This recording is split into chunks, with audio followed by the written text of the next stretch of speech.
मैं डॉक्टर राजेंद्र कुमार, सह आचार्य रसायन शास्त्र, राजकीय कन्या महाविद्यालय चौमू, आप सभी का हमारे आज के इस वीडियो में स्वागत है। हमने हमारे पिछले वीडियो के अंतर्गत पद संकेतांक किस प्रकार से हम विभिन्न विन्यासों के लिए कैलकुलेट करते हैं कि गणना करते हैं के बारे में अध्ययन किया था कि किस प्रकार से हम ग्राउंड स्टेट टर्म सिंबल निकाल सकते हैं। आज हम इसी क्रम में जो D2 आयन है, D2 कॉन्फ़िगरेशन युक्त कोई भी आयन है, तो उसके द्वारा प्राप्त जो फाइन स्पेक्ट्रा है, सूक्ष्म स्पेक्ट्रा है, को एक्सप्लेन करेंगे, को समझाएंगे कि किस प्रकार से हम उसको एक्सप्लेन कर सकते हैं। तो सर्वप्रथम कि जो D2 जो कॉन्फ़िगरेशन है, तो हम टर्म सिंबल जो फॉर्मूला है आपका वो है 2s+1 L × J। तो यहाँ से जो टर्म सिंबल हमें प्राप्त होगा वो इस प्रकार से 2s+1 L × J के आधार पर हम टर्म सिंबल निकालेंगे। और इस कॉन्फ़िगरेशन में दो पॉसिबिलिटी है। पहले अपन यहाँ पर बॉक्स बनाते हैं और बॉक्स के अंदर जो 5D हैं, 1, 2, 3, 4 और 5, और जो दूसरी पॉसिबिलिटी है उसके लिए भी हम इस प्रकार से 5 जो बॉक्स बनाते हैं। बॉक्स डायग्राम के अंदर जो कॉन्फ़िगरेशन लिखे कि यदि पहली सिचुएशन ये थी कि इलेक्ट्रॉन इस प्रकार से आपके युग्मित अवस्था में हो, और दूसरी सिचुएशन थी इसमें कि इलेक्ट्रॉन इस प्रकार से आपके अयुग्मित अवस्था में हो। दो संभावनाएं होगी, इलेक्ट्रॉन आपके युग्मित अवस्था में हो या इलेक्ट्रॉन आपके अयुग्मित अवस्था के अंतर्गत हो। तो देखिए इसके अंतर्गत कि यदि ये सिचुएशन है तो हम सबसे पहले जो फॉर्मूला है उसके अनुसार हम S का मान बताएंगे। तो S का मान क्या होगा? S का मान, चूँकि एक इलेक्ट्रॉन दोनों के स्पिन अपोजिट हैं, इसलिए S का मान यहाँ पर आ गया S बराबर 0, +½ एंड -½ और m बराबर, जब अपन इस फॉर्मूले से कैलकुलेट करेंगे 2s+1, तो s के स्थान पर अगर 0 रखेंगे तो ये वैल्यू हो जाएगी 1, अर्थात हमें जो अवस्था प्राप्त होगी वो यहाँ पर सिंगलेट अवस्था इसके अंतर्गत प्राप्त होगी। ठीक है। उसके बाद अगर अपन इसके लिए कैलकुलेट करें तो s बराबर आपका 1 आ जाएगा, क्योंकि हाफ एंड हाफ दोनों एक ही डायरेक्शन में, इनका मान जुड़ गया तो 1 हो गया। m का मान अगर निकालेंगे तो 2s+1 के अंदर 2 × 1 +1 = 3, अर्थात हमें जो है ट्रिपलेट अवस्था यहाँ पर प्राप्त होगी। तो अगर इलेक्ट्रॉन आपके युग्मित अवस्था में है तो हमें सिंगलेट अवस्था प्राप्त होगी, और यदि इलेक्ट्रॉन आपके अयुग्मित अवस्था में है तो हमें यहाँ पर ट्रिपलेट अवस्था प्राप्त होती है। अब ये इलेक्ट्रॉन कौन कौन से उसके अंतर्गत जा सकते हैं? तो जो यहाँ पर 3 संभावनाएं हो सकती हैं। पहली तो ये कि दोनों इलेक्ट्रॉन इस केस में हैं।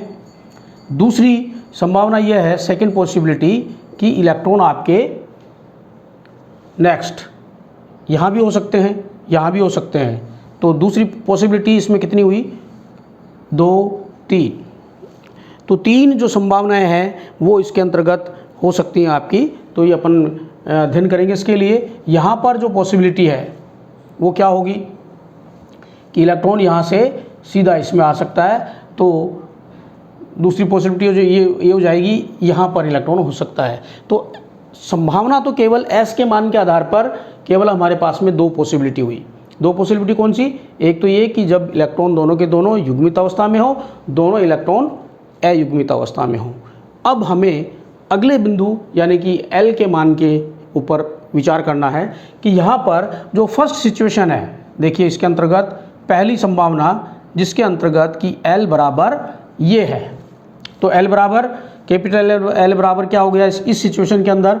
यदि वैल्यू लिखें तो L बराबर यहाँ पर है +2, यहाँ पर है +1, 0, -1, -2। इसके ऊपर भी लिख सकते हैं अपन L बराबर +2, +1, 0, -1 एंड -2। हमें तुरंत इसको कैलकुलेट करना है। क्या करना है? L बराबर यहाँ 2 और 2 4, और 4 के लिए जो अपना फॉर्मूला था, फॉर्मूला ये था अपना SP D F G H इत्यादि, यानी 0 1 2 3 4 5 इत्यादि। तो यहाँ पर क्योंकि L बराबर आपका आया, L बराबर क्या रहा है, L बराबर 4, तो ये जो टर्म सिंबल था ये हो गया 1G। पहला तो आ गया आपका कि 1G टर्म सिंबल हमने निकाल लिया।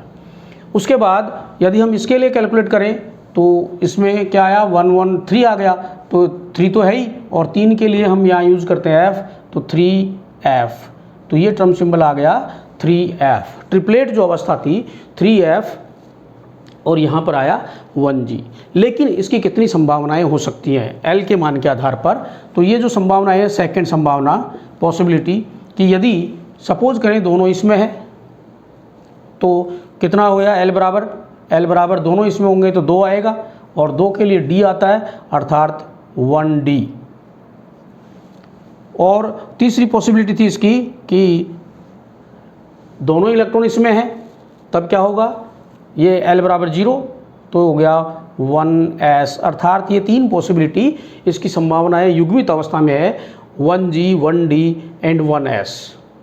ठीक है। उसके बाद अगला बिंदु यहाँ पर था कि ये इलेक्ट्रॉन आपका एक एक्साइट होकर के यहाँ चला जाए, इसमें आ जाता है, रिवर्स वाले में उधर चला गया, तो इसमें जो L का मान होगा, सपोज करें कि इस इलेक्ट्रॉन को मैं यहाँ से निकालता हूँ और यहाँ लिखता हूँ, क्या हो गया, यहाँ 2 था, 2 में से 1 घट गया तो बचा 1 के लिए यहाँ पर है P, यानी कि दूसरा जो टर्म सिंबल आ गया वो आ गया 3P। तो हमारे पास में जो कुल ये जो गणना की हमने, इसके आधार पर जो क्या बिंदु आया हमारे पास में, मैं यहाँ एक बार नोट करता हूँ, उसके बाद में अपन इसको एक्सप्लेन करते हैं। तो टोटल जो टर्म सिंबल थे हमारे पास में ये आ गए, देखिए कौन सा आया, इस अवस्था के लिए जब परिस्थिति ये है तो हमने टर्म सिंबल निकाल दिया 1G, 1D, 1S। ये 3 टर्म सिंबल हमने इसके लिए निकाल दिए, और यहाँ पर आ गया 3F एंड इसके बाद में आ गया 3P। ये टर्म सिंबल यहाँ पर हमारे पास में ये आ गए। तो उसके बाद क्योंकि ये तो किसके कारण हुआ, फर्स्ट जो था अपन ने इसमें मल्टीप्लिसिटी निकालते हैं तो वो तो है ड्यू टू S कपलिंग के कारण, फिर ये जो निकाले हैं वो LL कपलिंग के कारण, और अब निकालना है हमें ड्यू टू LS कपलिंग के कारण, जिससे J के मान प्राप्त होते हैं। यहाँ से S का मान कर दिया हमने, L का मान कर दिया, अब J के मान के आधार पर ये जो है पुनः विभाजित होंगे। तो देखिए यहाँ पर ये 2 और 3, ये जो तीनों पद संकेतांक आपने प्राप्त किए हैं, J के मान के आधार पर इनका मान क्या होगा, J बराबर हमने लिखा था, J बराबर L plus S 2L minus S। तो यहाँ पर यदि इस फर्स्ट G के लिए निकालेंगे तब क्या हो जाएगा, क्योंकि इसमें S का मान क्या था, इन दोनों में तीनों ही अवस्थाओं में S का मान 0 था, तो L प्लस 0 से L माइनस 0 बराबर L, यानी कि 0 को जोड़ने से घटाने से कोई इसमें अंतर नहीं आ रहा, तो ये L अर्थात हमें केवल एक ही अवस्था इसके अंतर्गत प्राप्त होगी। तो 1G केवल सिंगल लाइन हमें इसमें प्राप्त होगी, J के मान के आधार पर पुनः इनका विभाजन नहीं होगा। तो ये तो 3 आपके पास में अवस्थाएं आ गई ये, ठीक है। उसके बाद यहाँ पर हमें एक्सप्लेन करना होगा, तो सबसे पहले देखिए जो पॉसिबिलिटी है 3F, इसके लिए यदि हम J बराबर निकालते हैं तो J बराबर L plus S 2L minus S होगा, और L प्लस S, L का मान कितना है, L का मान क्योंकि F है तो L का मान आ गया 3, प्लस S का मान दोनों ये थे तो 1, तो 3 माइनस 1, यानी कि यहाँ पर हो गया 4, यहाँ पर हो गया आपका 2, तो कुल क्योंकि ट्रिपलेट है इसलिए हो जाएगा 4 3 एंड 2। तो जो 3F था वो 3 भागों में लाइन डिवाइड होगी, 3F 4 3F 3 3F 2, ये 3 हमें लाइनें इसमें प्राप्त हुई। ठीक इसी प्रकार से यदि मैं दूसरा जो टर्म सिंबल दे रखा है इसमें 3P, इसको करता हूँ तो 3P के अंतर्गत L बराबर P यानी कि 1 प्लस 1 से 1 माइनस 1 2 0 2 1 0। तो इसके लिए जो टर्म सिंबल था 3P के लिए वो क्या है अपना 3p, ये हो गया 3p2, 3p1, 3p0। तो इस प्रकार से ये जो 3 लाइनें हमें इस p के कारण से प्राप्त होंगी। ठीक है। उसके बाद जब इसको हम बाह्य चुंबकीय क्षेत्र में रखें तो इन लाइनों का पुनः विभाजन होगा, लेकिन पुनः विभाजन से पहले हमें इनको अरेंज करने होंगे, ऊर्जा के बढ़ते हुए क्रम में अरेंज करने होंगे। तो सबसे जो नीचे होगा टर्म सिंबल, वो ग्राउंड स्टेट टर्म सिंबल को रिप्रेजेंट करेगा। तो इनमें से कौन सा होगा? बिल्कुल सिंपल, तो हमें इनमें से अलग अलग सिलेक्शन करने होंगे पहले। तो जो जितने भी टर्म सिंबल प्राप्त हुए हैं उनको हम लिखेंगे और उसके बाद में जे के मान के आधार पर भी इसकी बात करेंगे। तो जे बराबर क्या होगा? इसमें जो ये मान निकाल लिया आपने, ये हो जाएगा जे का मान जो निकाला 2j+1 की लाइनें जब हम बाह्य चुंबकीय क्षेत्र, तो सपोज करें यदि यहाँ पर इसकी बात करते हैं 4, 3f4, तो टोटल कितनी होगी? 4 है, तो ये हो जाएगा 2 × 4 + 1 = 9 कि ये जो है 3f4, इसकी 9 लाइनें हमें प्राप्त होंगी इस प्रकार से। ठीक इसी प्रकार से सबके लिए हम निकाल सकते हैं, लेकिन हमारे पास जो टर्म सिंबल आए, हमें सबसे पहले जो भी मान आ रहे हैं मैं यहाँ एक बार लिख रहा हूँ, उसके बाद में अपन इसको एक्सप्लेन करते हैं कि जो स्पेक्ट्रा हमें प्राप्त होगा वो कौन सा होगा, किस प्रकार से वो स्पेक्ट्रा हमें प्राप्त हो रहा है। तो देखिए साहब कितने हुए हमारे पास में। सबसे पहले तो 2 जो अवस्थाएं थी वो प्राप्त हुई हमें, कौन सी? सिंगलेट व ट्रिपलेट अवस्थाएं हमें इसमें प्राप्त हुई। कैसे? कि ये तो था अपना D2 कॉन्फ़िगरेशन, और इससे हमें सबसे पहले 2 अवस्थाएं प्राप्त हुई, वो थी सिंगलेट एंड ट्रिपलेट। 2 अवस्थाएं प्राप्त हुई थी इलेक्ट्रॉनिक कॉन्फ़िगरेशन के आधार पर कि दोनों युग्मित हैं या दोनों इलेक्ट्रॉन इस प्रकार से हैं। ये सिंगलेट को और ये सिंगलेट को रिप्रेजेंट कर रही थी, ये ट्रिपलेट को रिप्रेजेंट कर रही थी जब अयुग्मित थे। तो यहाँ सबसे पहला बिंदु अपना ये था टर्म सिंबल ज्ञात करने के लिए कि कौन सी अवस्था ग्राउंड स्टेट टर्म सिंबल को रिप्रेजेंट करेगी। बिल्कुल सिंपल, अपन ने उसके अंतर्गत पढ़ा था कि ड्यू टू ये एस कपलिंग के कारण, क्योंकि उसमें केवल एस कपलिंग होगी और इसके कारण हमें जो अवस्था प्राप्त होगी वो ट्रिपलेट एंड दूसरी होगी अपनी सिंगलेट। ट्रिपलेट एंड सिंगलेट में से पहला बिंदु था अपना, पहला बिंदु ये था कि सबसे पहले हम उस अवस्था को आद अवस्था मानेंगे एस के मान के आधार पर कि जिसमें एस का मान उच्चतम हो। तो इस सिंगलेट में एस का मान 0 होता है, इसके अंदर 1 है, इसलिए ये अवस्था ग्राउंड स्टेट को रिप्रेजेंट करेगी। और सेकंड जो वाली थी वो आपकी सिंगलेट, वो उच्च अवस्था को प्रदर्शित करेगी। उसके बाद क्योंकि ये जो ट्रिपलेट है ये भी पुनः 2 भागों में विभाजित होगी। यहाँ पर पुनः 2 भाग कौन से होंगे? एक तो होगा आपका 3p और दूसरा होगा 3f। मैंने यहाँ पर सीधा लिख दिया 3p एंड 3f। क्यों लिखा? क्योंकि जब ट्रिपलेट है तो इसके 2 पद संकेतांक हमें मिले थे, 3p और 3f। अब इनमें से कौन सा ग्राउंड स्टेट को रिप्रेजेंट करेगा? क्योंकि दोनों की जो ये अवस्थाएं हैं s का मान दोनों में बराबर है, तो कौन सा होगा? s के मान के सापेक्ष जिसमें l का मान उच्चतम होगा। तो l का मान यहाँ पर 3 है और यहाँ पर केवल 1 है, इसलिए 3f जो थी अवस्था वो आद अवस्था यानी कि ग्राउंड स्टेट को रिप्रेजेंट करेगी, ये उच्च ऊर्जा अवस्था होगी। तो ये किसके कारण हुआ? ड्यू टू LS कपलिंग के कारण, sorry due to LL coupling के कारण ये आपका इस प्रकार से इसके अंतर्गत बदल जाएगा। LL युग्मन के कारण ये 3F 3P। और ठीक इसी प्रकार से इसमें हमें जो 3 अवस्थाएं हमें प्राप्त हो रही थी उसको अपन इस प्रकार से लिख देंगे। इनकी जो ऊर्जा है वो अगर क्रम देखेंगे तो हमारे को यहाँ पर कौन सा आ रहा था? 1G 1D and 1S। तो यदि हम अरेंज करें उसके अकॉर्डिंग नियम के हिसाब से तो 1G फिर उसके बाद में 1D and 1S।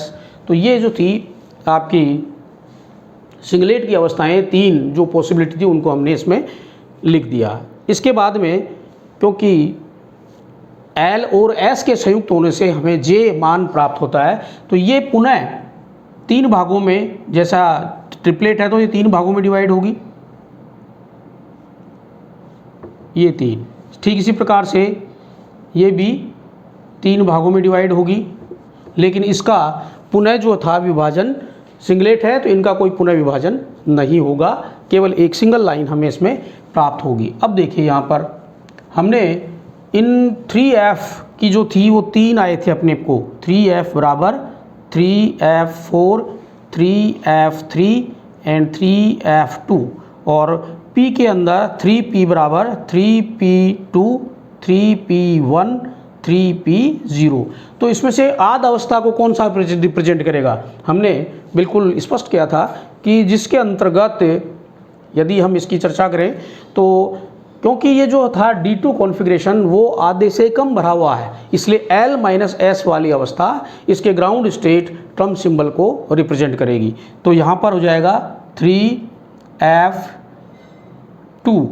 3F3, 3F4, 3P0, 3P1, 3P2। तो इस प्रकार से हमें ये हुआ, लेकिन ये किसके कारण हुआ? ये हुआ ड्यू टू LS कपलिंग के कारण। LS कपलिंग के कारण इनका पुनः विभाजन हो गया। उसके बाद जैसा कि मैंने बताया कि ये जो है 3F टर्म 2 कितनी लाइनों में विभाजित होता है कि कब? Magnetic field, presence of magnetic field. यदि हम बाह्य चुंबकीय क्षेत्र लगाते हैं तो ये जो J के मान हैं वे पुनः विभाजित हो जाते हैं। किस प्रकार से होते हैं? 2J+1 के अंतर्गत। तो 2J 2 × 2 + 1, 4 + 1 = 5। तो इसमें ये 5 लाइनें हमें प्राप्त होंगी इस प्रकार से। ये 5 लाइन इसमें हो जाएंगी, 3, 6 और 7 लाइन। तो इसकी होंगी हमें यहाँ पर इस प्रकार से टोटल 7 लाइन। फिर उसके बाद इसके अंदर जो है आगे वाले में 9 लाइन। अब देख रहे हैं आप यहाँ पर कि इस प्रकार से ये जो इनके अंदर जो ऊर्जा का अंतराल है वो अत्यंत कम होता है, KT के क्रम का होता है, और चूंकि इनमें ऊर्जा का अंतराल बिल्कुल कम है, सूक्ष्म है, अतः इस पूरे स्पेक्ट्रा को हम सूक्ष्म स्पेक्ट्रा के नाम से जानते हैं। आपकी बुक्स के अंतर्गत जो दिया हुआ है वो यहाँ पर 1D दे रखा है और यहाँ दे रखा है 1G, जिसका कोई स्पष्टीकरण उसके अंतर्गत उपलब्ध नहीं है। वास्तव में यहाँ पर 1G होना चाहिए, यहाँ 1D ही होना चाहिए, क्योंकि नियम के हिसाब से जिसमें L का मान ज़्यादा हो वो ग्राउंड स्टेट को रिप्रेजेंट करेगा, क्योंकि सभी के अंदर इसमें S का मान बराबर है। तो L का मान जिसका ज़्यादा होगा वो ग्राउंड स्टेट यानी कि निम्न ऊर्जा स्तर को रिप्रेजेंट करेगा, दूसरा हायर एनर्जी वाला इस प्रकार से होगा। जबकि किताब में, पुस्तक में आपको दे रखा है 1D एंड 1G।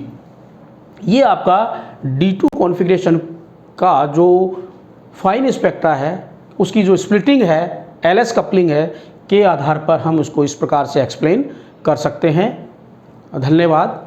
इसके पश्चात इसके विभिन्न जो प्रकार के क्वेश्चन हैं हम हमारे अगले वीडियो में उनके बारे में अध्ययन करेंगे, और उसके बाद हमारा जो अगला चैप्टर है वो प्रारंभ करेंगे। धन्यवाद।